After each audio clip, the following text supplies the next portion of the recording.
Hey, what's going on? It's Corey from Mediocre Rumble Brothers, and this is episode 2 of my Devlog series. So I've been kind of trucking away and trying to figure out what would be a good use of my time, and at first I was thinking of doing the save system, but then I don't really know everything that I would need to be saving just yet, so I kind of switched gears a little bit in more of the art direction of things. And before I kind of get into that, I did manage to set up a couple little things in Unity just to do some cleanup for visual sake.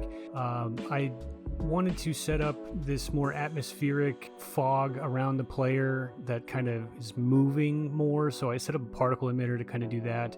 Initially I had like this tiled texture that was kind of scrolling, kind of an older way of doing something like that, but I like the randomness and the like visual style of the particle. It's easier to manage too, and I think it works for now. We'll see how I feel about it after staring at this for a lot longer, but it's easy to tweak and manipulate to whatever I like. I also started to do some save to player prefs things, so I can have objects in scene when I pick them up, they're gone, to kind of simulate what saving progress would be like, and I can clear them at any time. Anytime I go into a room and I clear my prefs, I can go back to test if the enemy's respawning back in, and that seems to be working. And so with the battle system, I kind of have two different enemies now. I implemented a QTE bar so that if you go to attack, or whether it's melee or weapon, you time an attack to a wider bar for regular or a tighter bar for a critical hit.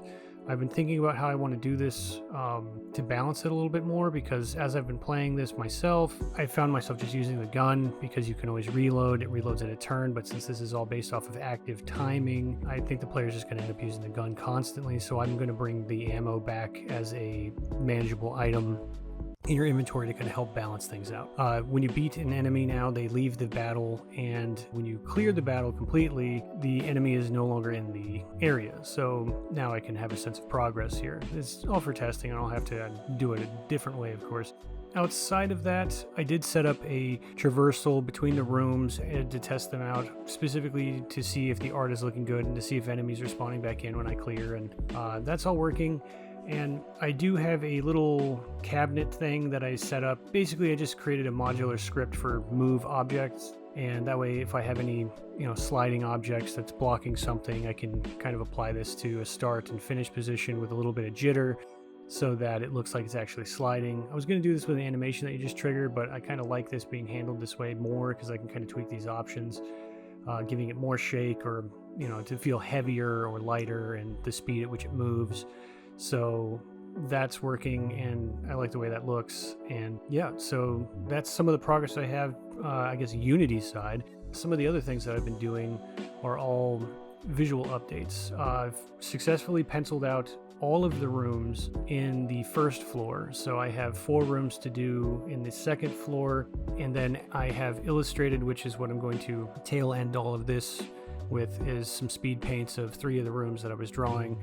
So you can see my pixel art process. And going into the pixel art process, I watched a lot of tutorials, and I've seen a lot of people talk about like the right way to do it, the wrong way to do it, and I kind of just freeform it. I think I have a lot more fun that way.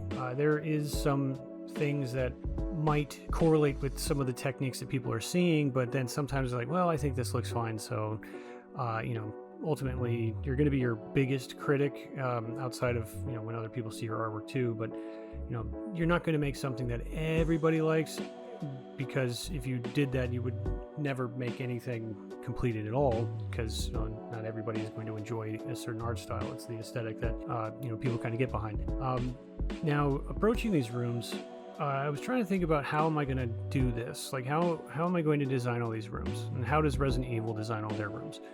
And so I started looking at it more as a visual narrative set piece, and I wanted to have the rooms kind of having their own visual identity when you walk into them. So people might refer to rooms like, oh, the paper room, because it's the one that has papers thrown all over the place, or the rug room, the one that has the throw rug in the middle of the room with blood everywhere, the break room, the one with all the vending machines. I want them to tell a story when you walk in, like someone was here, or kind of drop some little hints of visual narrative of what the story is of the whole of the game.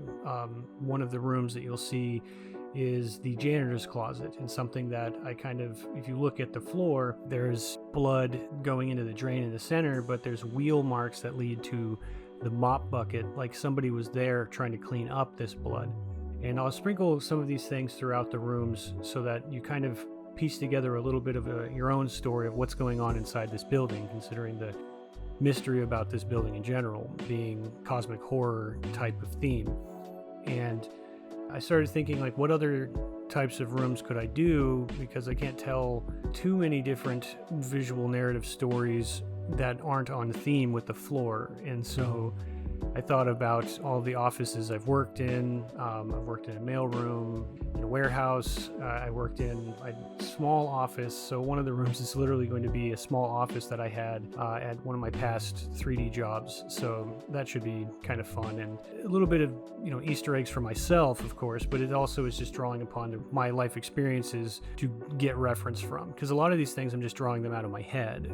If it's overly complex, then I might look up some reference, but I find it a lot better for my flow to just kind of draw it until I hit a roadblock. So as you see me painting all of these things, I'm just kind of going to town, and they kind of form themselves, and then I end on a note that I like. So anyways, thanks for watching. Feel free to give the video a like, share with anybody that's interested in horror games or pixel art or indie games in general, and drop a comment below and tell me what you think of the art. I'm open to any suggestions at this time, and subscribe to the channel if you want to see more content like this in the future. And with that, I'll let you guys just tune out to some lo-fi. Thanks.